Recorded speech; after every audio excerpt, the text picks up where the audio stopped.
Yes, what's happening? We are here. Linus Udofia is swinging t-shirts at Sam O'Reilly. We are in the building. We're going to discuss a good domestic clash. We're covered by a couple of domestic posters here. David Hay, Audley Harrison. What a fight that was. Best thing I've ever seen. Carol Froch, George Groves, good domestic scrap as well. Rubbish for the West London boys. But yeah, we're joined today, myself and Sam, joined by Dean Richardson. 3 fights, 3 knockouts out next week. 10th of June, man. How you doing? Yeah, very well, thank you. Preparation going well? Best it's been. Best camp so far, good. Joined by Linus Udofia, unbeaten as well, out on the 8th of July, I believe. Steve Goodwin's show in York Hall. How's the camp going so far for yourself? All good, no complaints. Ready to tick up another W on the old record? Yeah, I could fight tomorrow. Good. Same card, slightly lighter gentleman, Jack Hughes. Hiding behind you. Jack the Mexican. Yeah, man, how's the camp going? Always good, mate. Good. You're a little bit different to the boys. Started off, had a tough fight to open, suffered a loss, came back, fucking 10 times better than the first fight and grabbed the win on your second fight. How's the third one shaping up? How's things going? Yeah, everything's going good, mate. All the sparring's going well. Good. Preparation's going well, and I feel really confident that I can stop this guy. Good. Let's do it, man. We'll be there. We'll see it. And on my left hand side, Adrian Martin, the nicest guy in boxing. The boys are all laughing because we've been off cam, but on camera he's the nicest guy in boxing. Adrian, you are out on the 9th of July, the Epsilon show. Indeed, yeah. How's the preparation, mate? Going great. International Challenge belt. That's it, yeah, I'm buzzing, man. First title fight to go for. Step up of opponent, step up of rounds, you know. Couldn't ask for anything more, you know. I'm grateful Steve made the opportunity for me, and preparation's going great, feel fit, feel strong, just can't wait to get in there. Let's get it on, let's do it. So a lot of big fights coming up domestically. You're not fighting him, what do you mean let's get it on? You ain't his opponent, are you? I might. Mayweather McGregor. I'll be the ginger one. Yeah, so we're here, we're going to chat about obviously a massive fight announced recently. It's going to be in Glasgow. Ohara Davies will be taking on Josh Taylor in the super lightweights, both unbeaten. Davies 15-0, Taylor 9-0. I know a couple of you boys have sparred and you've dipped in and out with Taylor. A couple of guys have heard a few bits and pieces about Ohara Davies and sparring. We just want to figure out how the land lies and how people think this fight will go. Sam, let me jump over to you quickly, mate. How do you think this fight will go? Is it too early? What's your opinion? Have you turned the microphone on this time? Microphone's on. Have you replaced the battery? I have replaced the battery. Good. And the memory card. Excellent. Take 3. I thought it was too early when it was first announced, because I thought a little bit down the line the fight was, you know, could have been for bigger honours, meaning bigger money. But since it's been made, I've been sitting looking at it, and you know, I touched on it earlier. Groves and De Gale happened fairly early. That was only for a British title, I think, wasn't it? It was. British title for 2 men that are now world champions, and they'll probably fight again in the unification bout. So a loss will not define either man's career. It is early. You know, Davies 15-0 just ended the career of Derry Matthews, or he beat him and he probably won't come back, but he may or may not do. Josh Taylor, less than 10 fights, and he's going to fight. Listen, it's a good fight, and a loss doesn't really determine what either guy will do in the future. I believe they'll both be world champions. So, a good offer was made. Around about the £100,000 mark, we're led to believe, because Eddie Hearn turned down 70 grand. They said increase it. Cyclone came back, and now Ohara Davies is going to fight on Channel 5 on their show. So there's a good offer on the table. Both making good money at this stage of their career. Why not take the money, fight now while it's there, and then progress and maybe fight again further down the line? It's a very good point. And as we move on to Dean, I just wanted to see, obviously people, you know, you protect the old, don't you, the unbeaten record. People normally put a lot of prestige on having that. Oh, we look at Mayweather, we look at Calzaghe, we look at guys like that that retired with no defeats. But then if we flip it round and we look at guys that have suffered a defeat early in their career, or have lost and came back and established a legacy, guys like Marquez, guys like, even guys coming through like Tevin Farmer, you know, B-Hop lost his professional debut. Pacquiao lost his first debut. Pacquiao lost. Jack Hughes. Pacquiao he lost 2 quite early. Pacquiao lost a couple early. Tevin Farmer coming through, lost 4 of his first 12 fights. So insane. It's a different game now. And do you think fuck the O. Let's just have a couple of guys having a scrap and let's make it a classic domestically. Do you think it's the right time, or do you think it's a bit too early? Yeah, I don't like people protecting their unbeaten record, because that's not boxing, is it? At the end of the day, it's not fighting the best people you can. You're not being the best fighter you can be then as well either. You want to be remembered as a great fighter, not as an undefeated fighter. Yep. So yeah, two up and coming future stars, which is, they're not stars now, but they could go on to greater things. Fighting now, they're only going to learn off each other as well, aren't they? As well, so they're going to go on to be probably better fighters than what they were before the fight. So now protecting your own is not the way to go forward. Obviously, some people do lose and they absolutely crumble. Some people they kick on, like we've said. Yeah, spot on. Linus, how much does it say about Cyclone Promotions and how serious they are about getting involved in boxing that they've now put the money on the table and Ohara Davies is travelling up to Glasgow for that fight? Do you think that says a lot about Cyclone, or do you think it says a little bit more about Ohara and his mindset?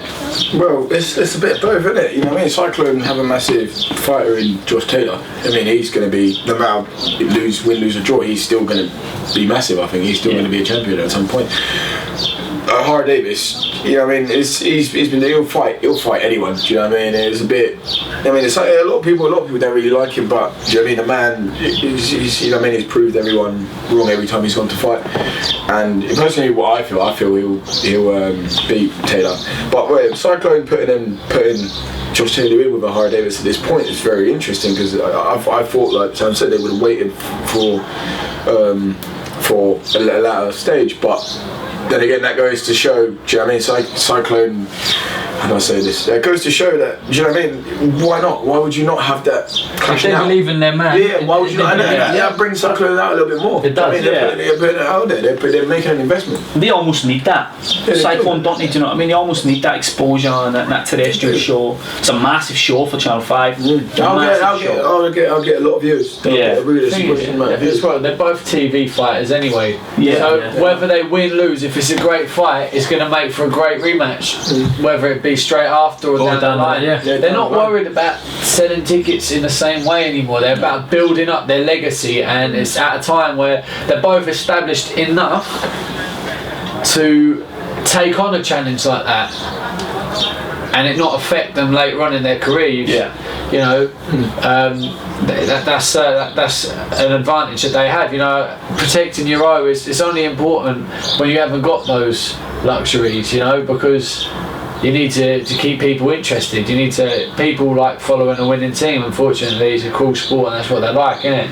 Yeah, what it is. And we spoke about off camera. We spoke about guys who have got maybe 9-0, 10-0, 22-0, whatever the case may be, and it doesn't mean shit. Do you know what I mean? It could be a paper record, or it can be, you know, fights have been carefully organised. Whereas if a guy like Josh Taylor's fighting and he loses to Ohara Davies, he goes 9-1. Are we still interested? Of course we are. We're still interested in the fight. We're still interested in his next fight, because he's established himself as a brand a little bit as well. Jack, let me just jump over to you, mate, because I know you've spent a bit of time over at the McGuigan gym, dipping in and out, sparring a couple of their guys. What have you seen of Taylor, and how far do you think he can go, and what do you think he can make of himself in the next 12 months, 24 months? The only thing I've seen of Taylor, I've met him a few times, but the only thing I've seen of him was his last fight, and obviously it weren't the greatest performance, so it's really not much to go off, but Dino sparred him and he speaks very highly of him. So I guess I'll go Team Taylor to agree with Dino. More than body shots are going to come up. But let's touch on that, mate. I know you've sparred him, I know you've sparred him as well, Adrian. When was it you sparred him? I sparred him about a week I think it was about a week before he boxed Dave Ryan. And that was a really dominant performance. It was kind of a coming out performance as well for Josh Taylor. How did you find sparring Josh Taylor in comparison to sparring other guys? Is he the best you've sparred? I'll say no, Josh Taylor is the best that I've been in the ring with. You can just tell his class when he's in there. You've been in the ring with Eubank Jr., haven't you? Josh Kelly. I'll put Josh Taylor, obviously pound for pound, not in the same way. I'll put Taylor above Eubank Jr. I really do think something of Josh. His boxing intelligence is well up there. He does things very subtly, but very effectively. He's big, he's strong for the weight, he's fast. His timing is second to none. I just think he's I just think he's a real future star in the weight. Yeah. And Adrian, let me jump off at you, mate, because I know you've sparred him as well a little bit more recently, probably than Dane. No, it's probably a bit further back. About a year ago, and I think he was about 4-0 then, and I was 2-0 or something like that. And I just remember sparring him and thinking, this guy's like, it's like, yeah, he's 4-0, but he's boxing beyond a novice pro. Yeah. He was already. He has this little something that's different or better than what other people, and that's not to say that that's forever, because I'm still learning, you know, Dino's still learning, so we're coming up. He has come straight off of that massive amateur pedigree that he's got, so he's got this, but you can tell that if we are all just saying all the 4-0 guys out there in his weight, he was definitely levels above all of them. Do you know what I mean? At that stage, I think he's got something special that some more experienced people I've boxed don't have. He can, you know, he's got great speed, great timing, good engine. He's got good power for someone who's 64 kilos or 63 and a half kilos on fight night. He can really pack a punch. He ain't much smaller than me. You know, that was the first thing that hit me when he did. The first thing that was obvious to me when I walked into the gym first met was the size of him for the weight. I think size is going to be a big advantage against he's bigger than Ohara naturally. Yeah, I mean, you see the face to face, he's a lot taller, but he's not small, he's not skinny, he's got a good frame for it. He's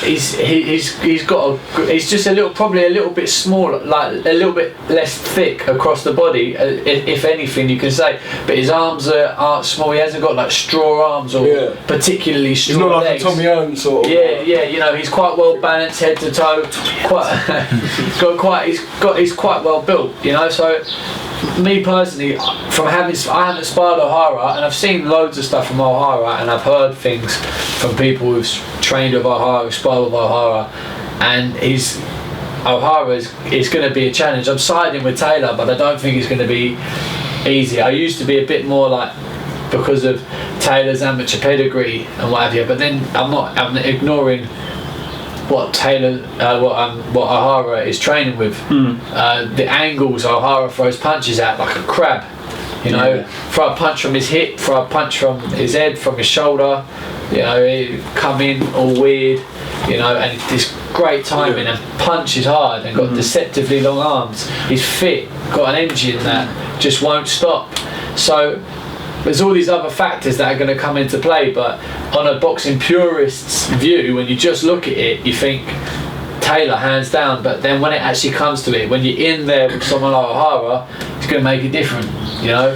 Yeah, one thing I thought, and we spoke obviously about Taylor's amateur pedigree is quite extensive in comparison to Ohara. I think Ohara only had 28 fights, 16, 18 fights, something like that. Yeah, fair enough. Won them all. Yeah. I think he stopped 13 of them, or 12 or 13 of them. But what my thought was, obviously Taylor had a lot more amateur fights. But how do you tally up the amateur experience in that regime of fighting in the amateurs where you're fighting 2, 3, 4 times in a week in a big competition? How do you compare that to just the fucking rawness of someone like Ohara? Like, because when we talk about professionals, it's not a given that amateur experience transitions into the professional game. It doesn't always, right?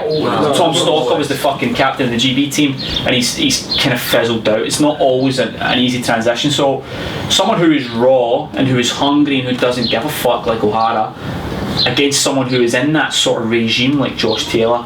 Sam, how do you think that tallies up? Do you think it makes it a level playing field, or do you think that amateur experience still outweighs it? It's difficult because there's been amateur stars where as soon as they turn over, they're ready for the pro game. The adjustment doesn't seem to affect them a lot. And like you said, there's guys like Tom Stalker that never really did it in a pro stage. Yeah. But Ohara is different mentally, I believe, because he's from a really rough area. He couldn't sell a ticket for love nor money. No one gave a fuck about Ohara Davies. That's the simple truth of it. Yeah. And he gets a lot of abuse because he's outspoken and has self-confidence. I am a firm believer. I said to how many boxers I talk to, you have one career. Whatever you think is the path for you that helps you make it, whether money is your motive, whether greatness, whether defending an undefeated record for the rest of your career, whatever it is, whatever you feel you need to do to put your body through this fucking amount of stress. And whatever you guys have to do to make yourself get to do it. So Ohara may not have the amateur pedigree, but he's loud, outspoken, brash, he's making money, and he's a good fighter, and he's a hard worker when he's in camp. I know that, everyone's told me what a hard worker he is. So whether he wins or loses this fight, I think he's done well to put himself in this position, because don't forget, he was a small hall fighter. Yeah, he was, And couldn't... First show was at good old women's. And he didn't sell. Yeah. And so he's somehow transformed this, and maybe he's disrespectful at times. It's the fight game. Do you know what I mean? I like Ohara Davies. What he's come from, I know the struggles he's been through, and the position he's put himself in now. Fair play to him, man. Respect. And if we look at, Jack, just to come back to you, mate, if we look at how both guys can come back from a win or from a loss, like what's next for guys? Did they go straight on to... None of those guys are British champions, they haven't been British champions yet. Do those guys go to British level, or do they bypass British level if they win and just kind of jump onto the world scene, do you think? It just depends how they feel when their promoter feels about it, really. If they're ready for it, if they want to fight for the British title. Because obviously Charlie Edwards went to the world title and lost, but then he went back down to British level, so they can always take that option as well. He was I think Ohara was definitely ready to take one. Ohara was like WBC silver already. Taylor is already above. He's like 8th in the world. Well, Anthony Yard is going to fight for the WBO European on 8th of July. Hasn't gone near Puglioni. But that doesn't mean it. The WBO. It doesn't. But what I'm saying is, on paper, he may have a European title and then go and fight for a British. What significance does a WBC silver really hold? It gets you a top 10 ranking. That's what. Let me just. Does that matter when you're fighting Josh Taylor? Let me just tell you about the WBO European. Listen, it's a fucking nice looking belt. If you look at Jamie Cox, who won the WBO European, he won it against a guy who was ranked by BoxRec as the 371st best boxer. I thought I was ranked super middleweight. 371st. You were 370th and he ducked you. He ducked me. I knew you fucking did. So, you know, these little European belts that are not. The belt, a lot of the time, and I think it's with all levels, pretty much. I mean, yes, even at world title, doesn't matter who you're boxing, it's still got to be special. But there are certain. Put it on, who is it? There are certain champions that you got to fight that make the belt worth a certain amount more. Do you know what I mean? Like sometimes the man makes the belt. Yeah, that's Ricky it. Hatton held the WBU, weren't it? and what the fuck is the WBU? IBO. He held the IBO as well. So it became relevant when Ricky Hatton held the belt. So you're right. It sometimes. Is that a bad thing though? I think I spied someone who had the WBU. James Hare. He had the WBO world title, a WBU world title, something like that. Is it a bad thing that boxers are now becoming more than the belt? Because you look at guys like Canelo who will win a belt and sack it off the next week. Like boxers don't. If they have established themselves as a brand, they don't really have to fight for a belt. If you watch Canelo fight Andre Berto for no belt, you still watch it. You still pay for it. You still be interested by it. The politics of that make the boxing sanctioning and the multiple organisations and the fact WBA has more than one world champion kind of can make belts irrelevant at times. It's diluted. I don't remember mentioning Paul Smith for a couple of videos, so let's talk about Paul Smith. He's fighting for a WBA world title that George Groves just won the super version of. So what does his title really mean? It means fuck all. That's it. So listen, it's irrelevant politics. It's sanctioning fees. No one particularly cares. It kills it when it's like that. I mean, there's like, if I find it funny, Ohara had a little conflict with Mayweather about WBC silver, and he just got Mayweather's answer. That is, WBC only comes in one colour, gold. And then there is, I believe yes, it's good having having the 4 or 5 different world champions in once, and then doing unifications, because what it does is it makes the sport exciting. So people say there should be one belt, one champion. Well, then you only get the sport's not going to grow. So it's great for bringing revenue and interest and excitement to the sport, having different world champions in the same division and then all playing for the night. Groves de Gale is an example of exactly, that. And then going for a unification. That builds up excitement. Yeah, I think obviously if you have different belts, it creates different opportunities for people, and it means that we can grow the sport as well. But if we just look at in isolation, because we could be here talking about politics all day, if we look in isolation at Josh Taylor Ohara Davies, let's spin round the room and just get a prediction from everybody. Sam, what do you think? July the 8th in Glasgow, what do you think the scenario is? I think we have a great fight between two big upcoming stars. Listen, I haven't been in the ring with him, so I can't tell you. From what I've seen of Josh Taylor, he looks excellent.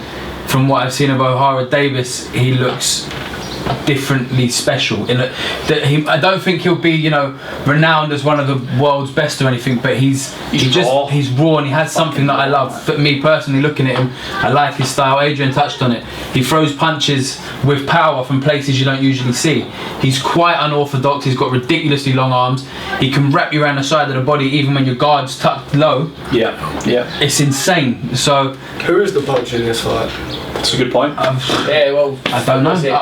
9-0, 8 KOs, 15-0, 12 KOs. It's the same, isn't it? They're both punches. They're both punches. Still the same percentage, really, isn't it? Yeah, I think Ohara goes up there and I think Ohara hits heavier. I don't know if he can Taylor's stop snappier. Taylor. Maybe he can stop Taylor. I don't know. I think when you look at who Taylor's fought guys that come forward like rock and sock and robots, bum bum bum bum, guys like Dave Ryan and that come forward. Blah, blah, blah, blah. They're not coming forward with a different style or a different stance or a different. Yeah. No one he has fought is going to be anywhere close to how Ohara Davies is going to approach this fight. Nobody. It's also how's Ohara Davies going to deal with the jab? Yeah. Just that southpaw jab, the speed of and length of Taylor. I know Ohara's got long arms, but Taylor's in and out movement is so quick, and his jab is so quick. If he goes back to them amateur basics, obviously with the pros touch, with the sitting on the shots and the power that he does have. But if he gets that little bit of in and out flow going, I think that might be a bit of a problem. I think he'll have to try and not just, when I say stick to the basics, but I think this fight for Taylor, I think he'll have to do the basics well. I don't think he has to try and overcomplicate it with Ohara, because Ohara obviously he's a very awkward task. And I don't think he gets too involved. I think if he keeps it basic, he keeps it long, pings in and out movement, I think he can make easier work of it. Not easy work of it, but easier than what it's going to be. But if he stands there and starts trading with Ohara, you won't be able to hit him. It's gonna get messy, and he's gonna find that Ohara has got weird punches and he's gonna be getting tagged with shots, because O'Hara's got the confidence to stand there and even through fire throw a shot at a weird angle. And they're the ones that when you're there you can offload your shots. And then boom, you didn't see it coming. It's like, hold on a minute, now you're in trouble. I think when you look at both of them, I think one of the keys is who's going to be most surprised when they're in there after a couple of rounds, right? Exactly. And who's going to be most surprised? Taylor's going to be most surprised. I say Taylor. Right? Davies is not going to be surprised. Exactly. It's been there. It's gone further. Taylor's playing the bad boy in this. Don't you see the press conference? Pulling his shades. Take your glasses off. But it's quite smart, isn't it?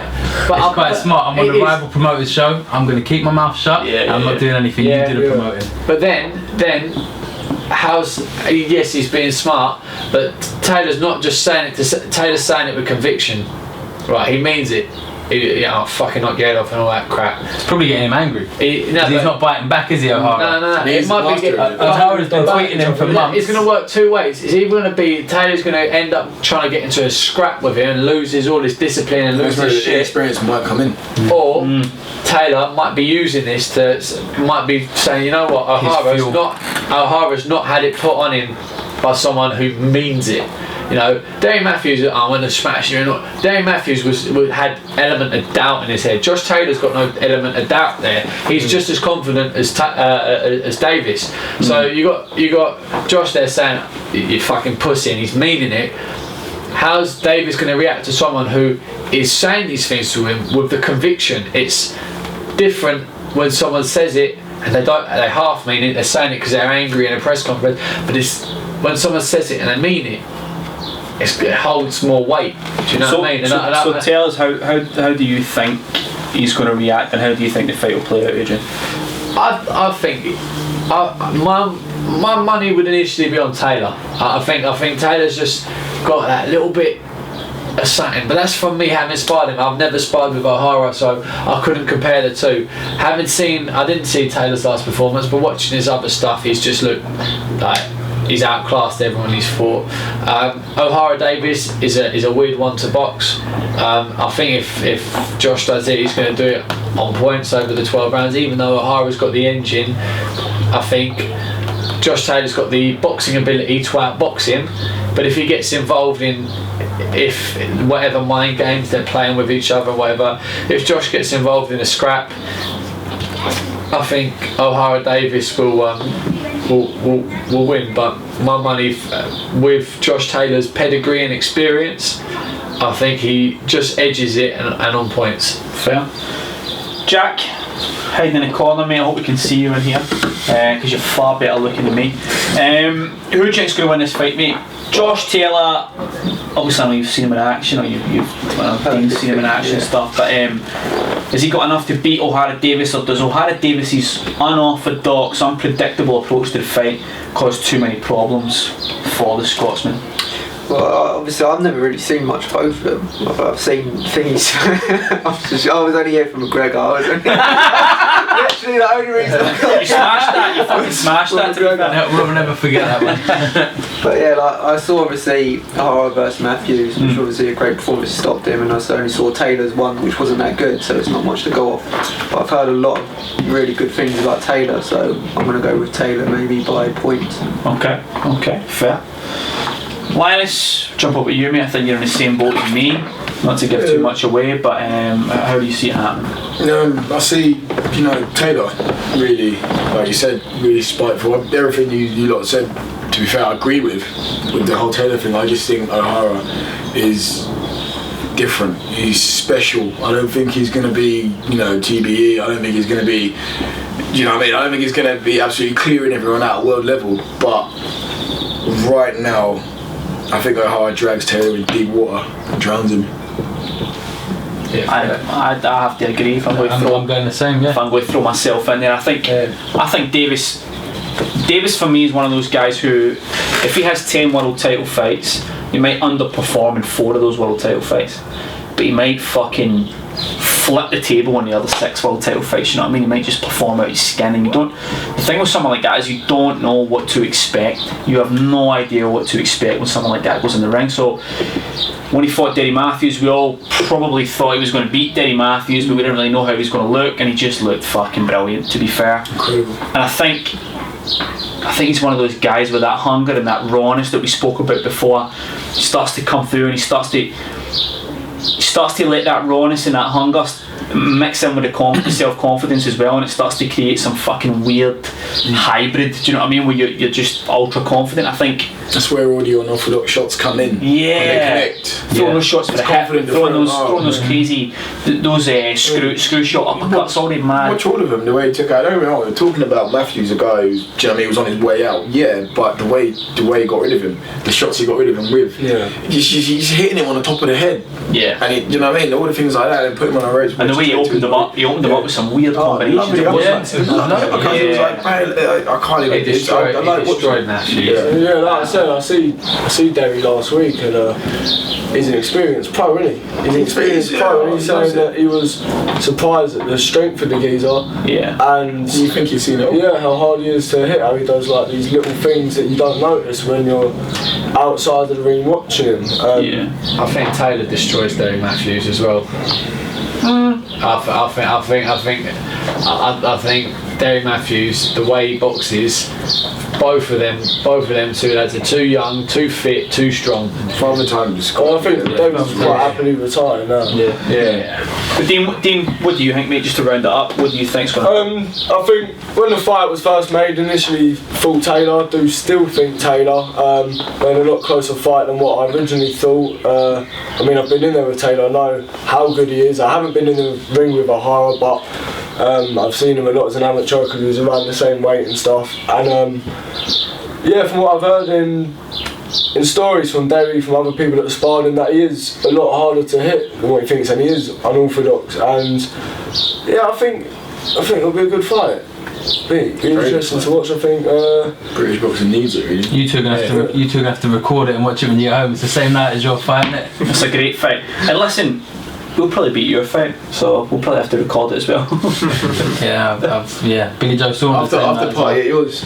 Yeah, back to the den.